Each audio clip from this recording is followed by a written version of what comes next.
Hello les foufous dingos, ça dit quoi de beau?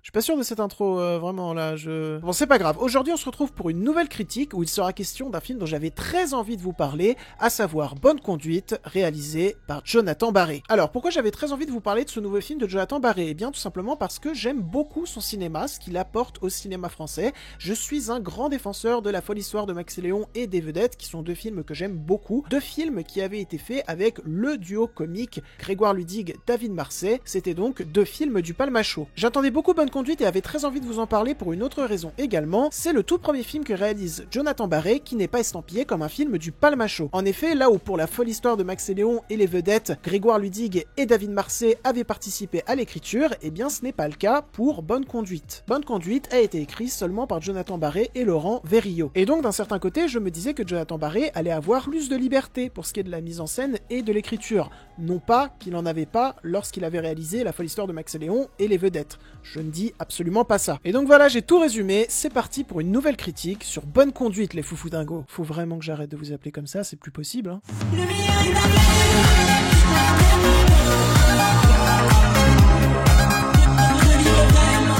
Mais c'est que ça fait quand même 2 mois qu'on s'est pas vu. Enfin, je veux dire que j'ai pas fait de vidéo face cam comme ça, parce que quand je suis revenu, bah j'ai fait que des petites critiques. En vrai, ça fait du bien d'être de retour. Bon, eh bien écoutez, bienvenue dans cette nouvelle critique face caméra, où nous allons parler donc de Bonne Conduite, comme annoncé dans l'intro, mais avant d'en parler plus précisément, plus en profondeur, eh bien de quoi ça nous parle, Bonne Conduite? Pauline a une méthode bien à elle pour faire de la prévention routière. Formatrice dans un centre de récupération de points le jour, elle se transforme en serial killeuse de chauffards la nuit. Alors vous, votre truc, c'est de buter les chauffards. Bah oui, je fais de la prévention routière. Alors, je vais structurer cette critique en 2 parties. La première partie va être consacrée aux points positifs et la deuxième partie aux points négatifs, tout naturellement. Et ma coupe est vraiment très spéciale. Elle est de plus en plus spéciale, plus les jours passent. Alors, d'abord, ce que j'aimerais aborder en premier lieu, c'est la réalisation, c'est la mise en scène de Jonathan Barré. Qui est, mais alors, bourré à craquer d'idées. Déjà, ça a été dit à peu près partout, mais c'est super intéressant. Le film, en termes de mise en scène, oscille entre plein de styles, plein de genres cinématographiques. Et ça, pour le coup, on l'avait pas vraiment eu dans La folle histoire de Max et Léon ou Les Vedettes. Mais c'était pas grave. Dans Bonne Conduite, on va passer par du giallo, et ensuite par du polar, puis de la comédie, puis du drame. Et ce qui est ultra intéressant en termes de mise en scène, c'est que il y a des références à d'autres œuvres de giallo, d'autres œuvres de polar, de comédie, de drame connues, mais il n'y en a pas trop. Quand elles sont là, elles sont digérées, mais en plus de ça, elles se marient parfaitement avec le style de Jonathan Barré, parce que Jonathan Barré a un style de cinéma. Il le prouve encore plus avec Bonne Conduite. Je vais prendre un élément de réalisation au hasard, mais Jonathan Barré, par exemple, aime beaucoup les très longs zooms. Et c'est des très longs zooms qui ne sont pas là pour rien te raconter. Ils sont associés à 2 personnages très précis. Je ne sais plus comment ils s'appellent, super, je vais aller vérifier ça. Ces très longs zooms sont associés aux 2 personnages des frères Bellec. Donc déjà, je trouve ça super intéressant qu'une seule idée de réa soit associée à certains personnages et pas à d'autres. Parce que ça permet à ta mise en scène d'évoluer intelligemment. C'est-à-dire que une idée de réalisation que pour certains personnages, il n'y a pas que ça avec les frères Bellec, il y a ça avec plein d'autres personnages dans le film. Par exemple, avec les 2 personnages interprétés par Grégoire Ludig et David Marsay, qui jouent 2 flics donc, là on va avoir des plans beaucoup plus longs, beaucoup plus posé. Pour revenir à l'idée de réalisation sur les frères Bellec et ensuite switcher à l'idée de réalisation sur les 2 flics, pour moi, s'il y a ces très longs zooms pour présenter plusieurs fois dans le film les frères Bellec, c'est tout simplement pour t'annoncer que c'est des personnages qui grondent de colère, et au bout d'un moment, ça va finir par péter. Donc en termes de réalisation, ces très longs zooms, c'est très carré, ça colle parfaitement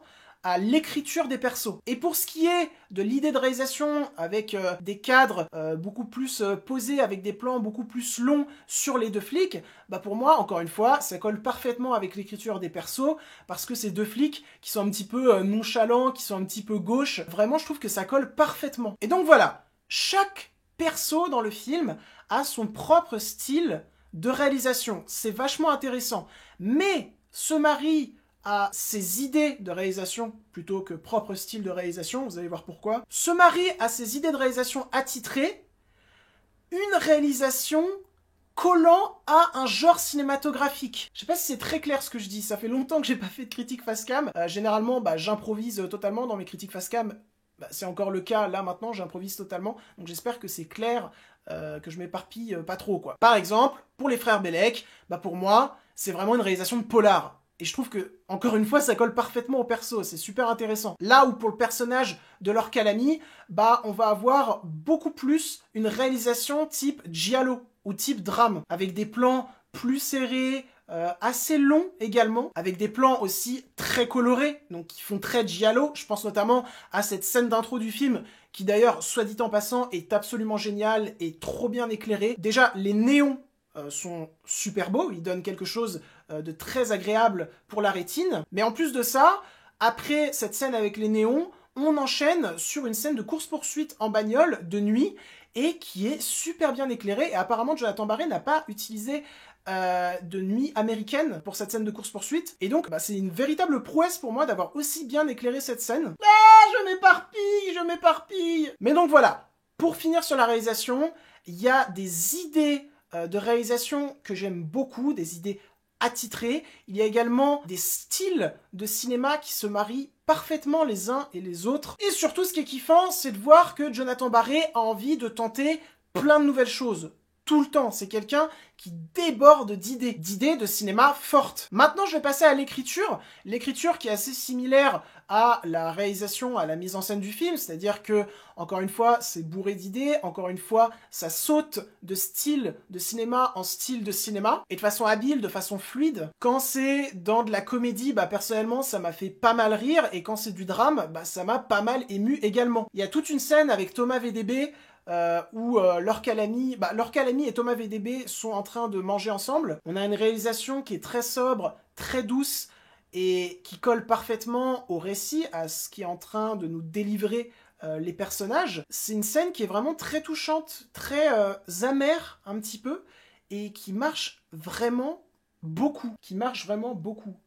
C'est pas ouf comme phrase, hein. C'est super intéressant de voir Jonathan Barré s'aventurer dans du drame, parce que dans La folle histoire de Max et Léon et dans Les Vedettes, il y avait un petit fond de drame, mais il n'y avait pas du drame vraiment au premier plan. Et là, il y a plusieurs scènes, notamment une scène vers la fin, entre Lorca Lamy et Olivier Marchal, je crois que c'est Olivier Marchal, où alors là, il plonge dans du drame, mais pur, on n'est plus du tout dans une comédie policière sous fond de giallo, non, là on est vraiment dans du drame pur, encore une fois avec une réalisation très posée, très douce, et c'est très touchant, vraiment, ça fait un petit haut le cœur, quoi. Pour ce qui est du casting, ils sont tous absolument impeccables, sauf peut-être Lorca Lamy en début de film, j'ai eu un tout petit peu de mal avec son interprétation durant les 15 premières minutes, mais ensuite, c'est nickel. Tchéky Karyo, ça fait trop plaisir de voir Tchéky Karyo dans un film réalisé par Jonathan Barré. Le rêve, quoi. Tchéky Karyo se donne, il se marre, ça se voit qu'il s'éclate dans ce rôle, et ça fait plaisir. Grégoire Marcet et David... Ouh là là, j'ai échangé les... j'ai échangé les deux noms de famille, là. Grégoire Ludig et David Marcet, s'éclatent aussi, et surtout, je trouve que leur rôle a dû être très galère à jouer, surtout pour Grégoire Ludig, qui doit jouer tout le long du film avec un accent du Sud. Alors moi, personnellement, ça me fait très plaisir, mais pour lui, ça a dû être très compliqué, sauf si il le gère très bien de base. Et puis évidemment, il y a plein de copains du web, je pense à Adrien Méniel, à Ragnar Le Breton, ça fait toujours plaisir de les voir là, parce que, ils jouent bien, tout simplement. Et il y a aussi Thomas Combray, alors qui est là, à mon avis... 30 secondes à tout péter dans le film, mais ça m'a fait plaisir de voir Thomas Combray dans un film au cinéma, parce que j'adore ce qu'il fait, allez voir sa chaîne, c'est beaucoup trop bien. Je vais switcher très rapidement sur la musique du film, qui encore une fois est trop bien. Pourquoi je dis encore une fois? Parce qu'elle est composée une nouvelle fois par Charles Ludig, qui est le frère de Grégoire Ludig. D'ailleurs, ils se ressemblent trop, c'est perturbant. La musique était top dans La folle histoire de Max et Léon, elle était top également dans Les Vedettes, et elle est toujours aussi top dans Bonne Conduite, surtout que là, il y a des vibes très drive qui sont super intéressantes et super prenantes, quoi. Avec les grosses enceintes au cinéma, ça fait vraiment très plaisir. J'en ai parlé un petit peu en intro quand je m'éparpillais, mais le film est vraiment très bien éclairé, le film est très joli niveau lumière. À ce niveau-là, il n'y a rien à reprocher. Il y a un plan en termes de lumière que je trouve absolument hallucinant, qui est dans la bande-annonce d'ailleurs, je vous le mets là actuellement au montage. bah voilà, ce plan en termes de lumière, en termes de cadrage, est absolument dingue, quoi. Et maintenant, je vais passer aux défauts. Même si le fait est que le film saute de style de cinéma en style de cinéma soit très bien, soit fluide, et bah, le film manque peut-être d'identité. Parce que il a plein d'identités, ce film. Et c'est ça qui est super intéressant avec ce film. Surtout que à chaque fois que ça saute d'identité en identité, c'est bien. Voilà, c'est bien fait. Je l'ai déjà dit 1000 fois. Pourquoi je répète, je m'énerve. Elle est compliquée, cette critique. Mais justement, c'est un petit peu le piège des films qui sautent d'identité en identité en identité, c'est qu'au final, bah, ils ont pas une identité. Et du coup, le film restera peut-être moins en tête que La folle histoire de Max et Léon et Les Vedettes, qui en termes d'identité, eux, étaient supra-carrés. Aussi, même si en termes de réalisation, c'est très carré comme je l'ai dit, il y a 2-3 fois où il y a des règles de cinéma qui sont brisées, mais j'ai pas eu la sensation que c'était voulu. J'ai eu la sensation que c'était une erreur. Du coup, bah, ça m'a un petit peu dérangé. Pas beaucoup, quoi, mais ça m'a un petit peu dérangé. Et si, en fait, elles ont été brisées exprès, bah, dans ce cas-là, ça rendrait le film encore plus intéressant. Mais honnêtement, je pense que c'est des petites erreurs. Et même si, en termes d'écriture, c'est bien, il y a quelques petites sous-intrigues qui auraient eu le mérite d'être peut-être plus importantes, en fait... Putain, j'arrive plus à parler. Pour qu'elles paraissent moins comme, justement, des sous-intrigues pas très intéressantes, quoi. Mais sinon, voilà, le film est très cool. Il y a des défauts, mais il est très cool. Et je m'en rends compte parce que même quand je vous ai cité les défauts, qui étaient donc des petits défauts de réalisation et d'écriture, hein, principalement, bah à chaque fois je disais, mais la réalisation reste vraiment bonne, et l'écriture reste vraiment bien. Donc, bah Bonne Conduite est un film que je vous conseille vraiment. J'espère qu'il est encore en salle à l'heure où je tourne cette critique, je la tourne un peu tard, j'avoue. Mais vraiment, si vous l'avez pas vu et que vous hésitiez à le voir, allez le voir. Ça passe de style en style. C'est bien joué, c'est bien écrit, c'est peut-être pas le film le plus mémorable de Jonathan Barré, mais en tout cas c'est celui où il tente le plus de choses, et ça c'est beau. Ça je trouve ça vraiment beau, je trouve ça touchant même, de voir quelqu'un être autant passionné par l'idée de créer du cinéma. Et donc voilà, je pense que cette critique touche à sa fin. Si elle vous a plu, intéressé et diverti, n'hésitez pas à la liker, commenter et partager sur vos réseaux sociaux. Ça m'a fait plaisir de revenir en face cam. Je vais revenir dans pas longtemps également de nouveau en face cam. Je tiens un compte Twitter, Instagram, Sens Critique et Captain Watch qui s'afficheront en description. N'hésitez pas à aller me suivre dessus car je suis très présent. Sur ce, je m'en vais côtoyer d'autres univers et je vous dis salut!